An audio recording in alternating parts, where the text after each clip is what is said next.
Monica Bridal Studio and Academy 17 days bridal makeup course at available price. Last day for registration. TDP అధినేత Chandrababu Naidu jail నుండి బయటకి వచ్చేదెప్పుడు?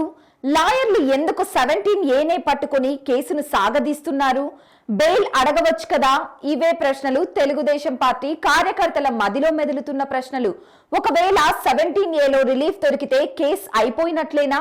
మిగతా అన్ని కేసులు దూదిపింజల్లో తేలిపోతోందా? మరి 409 సెక్షన్ సంగతేంటి? ఈ కేసులో ఏం జరుగుతోంది, ఏం జరగబోతోంది? స్కిల్ డెవలప్మెంట్ స్కామ్ లో టీడీపీ అధినేత చంద్రబాబు నాయుడు ఈ నెల రోజులుగా జైల్లో ఉన్నారు. ఈ కేసులో చంద్రబాబు తరపు న్యాయవాదులు అవినీతి జరగలేదన్న వాదన వదిలేసి 17A చుట్టూ తిరుగుతున్నారనే ప్రశ్న ప్రతి ఒక్కరిలో మెదులుతోంది. అయితే అందుకు ఒక లెక్క ఉందంటున్నారు న్యాయ నిపుణులు. అవినీతి జరగలేదని అని వాదిస్తే ఈ దశలో కోర్టులు వినవు. విచారణ జరుగుతున్న దశ అని కోర్టులు భావించి చంద్రబాబుకు ఉపశమనం కలిగించే అవకాశాలు తక్కువ ఉంటాయనేది భావిస్తున్నారట. అందుకే సాంకేతిక కారణాలు చూపించి చంద్రబాబుపై కేసును కొట్టివేయించాలన్నది చంద్రబాబు న్యాయవాదుల వాదన. ఈ కేసులో ప్రివెన్షన్ ఆఫ్ కరప్షన్ యాక్ట్ లేదు. ఐపీసీ సెక్షన్ 409 కింద కేసు విచారణ జరుగుతుంది. అవినీతి నిరోధక చట్టం కన్నా ఇది పెద్దది.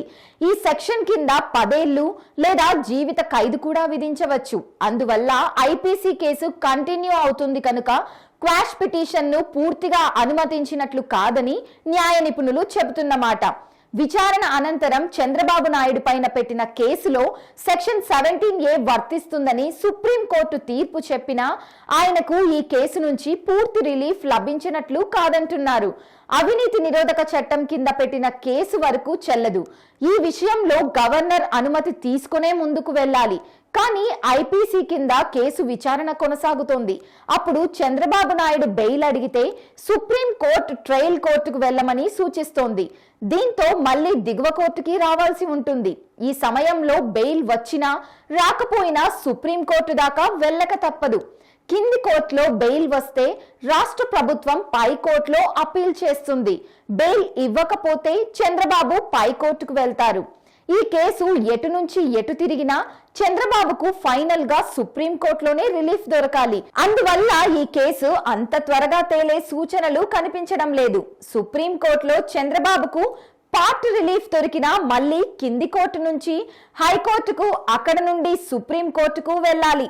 అందుకే ఇలాంటి కేసుల్లో శిక్షలు పడడం కాదు, అరెస్ట్ ప్రక్రియే పనిష్మెంట్ అని చెప్పవచ్చు. ఇవన్నీ దాటుకొని చంద్రబాబు బయటపడ్డా inner ring road, fibre net కేసులు సిద్ధంగా ఉన్నాయి. మళ్ళీ వీటి కోసం కూడా కోర్టుల చుట్టూ తిరగాల్సిన పరిస్థితి ఉంటుంది.